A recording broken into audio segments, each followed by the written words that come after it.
So we're going to start with Hidden in Plain View, and starts asking a few questions there, and then we're going to move to your other book, The Mirror or the Mask, and we'll end up with that book. So Hidden in Plain View, this is the subtitle here is Undesigned Consequences in the Gospels and Acts. So tell us a little bit about this book. What is an undesigned consequence? That sort of thing.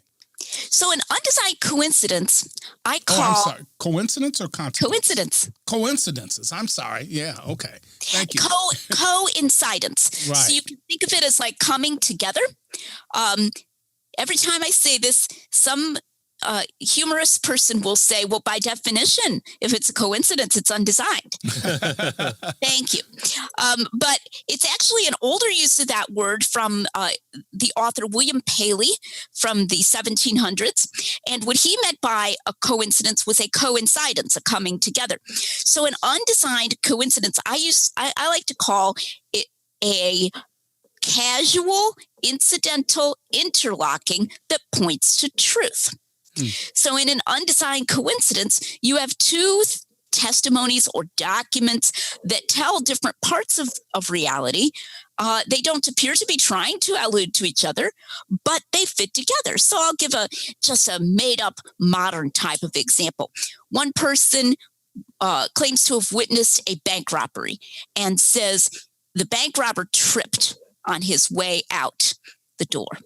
And another person claims to have witnessed the same bank robbery, and he says, and I noticed when he walked up to the window, his shoelace was untied. Now, that's an undesigned coincidence, right? Because neither of them mentions what the other one mentions, right? But an untied shoelace could result in tripping.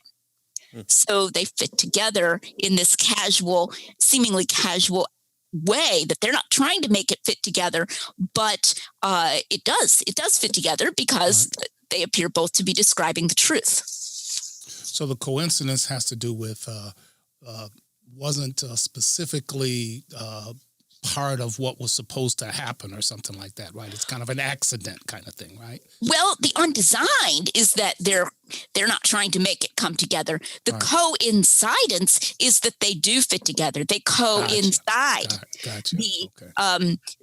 The untied shoelace coincides with the tripping. It fits with it. Right. It comes together. It fits with it, but it's not designed to do so. So the second guy doesn't say, "Oh, I bet that was because his shoelace was untied." Right. Because then, I mean, he might still be telling the truth. I'm not saying he's not telling the truth, but he's specifically referring to what the first person said. Right. So then it doesn't appear as undesigned. It appears undesigned when neither one refers to what the other one said. Right. Okay. I kind of view what you cover here as kind of our positive approach to what we covered in Jason Lyle's book. It was Keeping Faith in the Age of Reasons, where he takes these contradictions and say, oh, look at all these contradictions, and answers them. This is almost like here's two versions of the story, as J. Warner Wallace has talked about, the fact that we should be expecting this if we're talking about historical people entering into a historical narrative and relaying what they witnessed. And this is kind of putting the complete picture together. You take the witness from this one, and they're looking at it from the right side and the left side, and they're bringing the whole picture together. And so that's one of the reasons why we have kind of four gospels. And it's exciting because you can actually see how they confirm one another. Yeah, I really want to go through your book and take little snippets and do full videos on them. Some of them were just a lot of fun to read. So you should do that.